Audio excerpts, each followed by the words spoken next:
அயோத்தியமாசேனா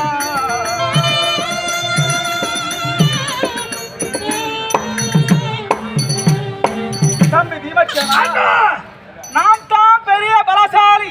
ஆமா, நாம் தான் இந்த உலகத்தில் பெரிய வீரன். வீரன் அப்படி சொல்லக்கூடாதுப்பா.